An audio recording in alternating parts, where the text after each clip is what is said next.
Yüzüm gülür ama içim tabut. Herkese güçlü görünür bu suskun vücut. Soruşma halımı, yalandır cevabım. Her yaxşıyam biraz da öldürür canımı. Geceler güzgüde baxıram üzümə, tanımıram özümü, baxıram yad kimi. Bir vaxt sevən bu ürəyindi daş olub, döyünür sadəcə yaşamaq xatirinə. Ən ağır dərd bilirsən nədir? İçində qırılıb çöldə gülməkdir. Kimsə anlamaz, kimsə bilməz. Bu yalancı gülüş məni diri-diri bitirər. Bu yalancı gülüş, bu saxta baxış, İçimdə qışdır, çöldə bahar. Hər gecə ürəyim səssiz ağlar, heç kim eşitməz, heç kim anlamaz. Bu yalancı gülüş üzümə yapışıb, həqiqi mən ardasa itmiş. Hamı məni güclü sanır bu dünyada, amma içimdə bir uşaq çoxdan ölmüş.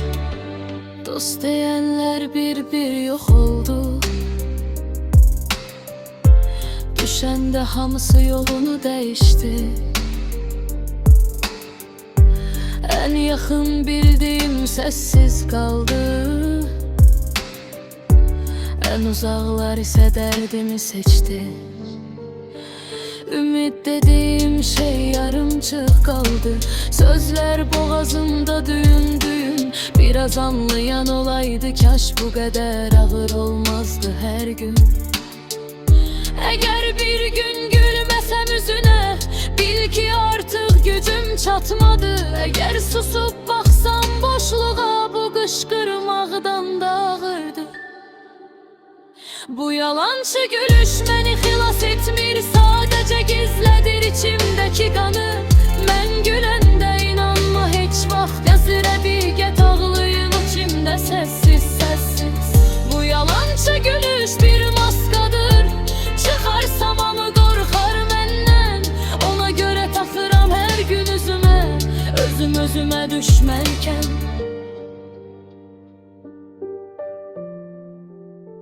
Bəzən gülüş ən böyük fəryaddır.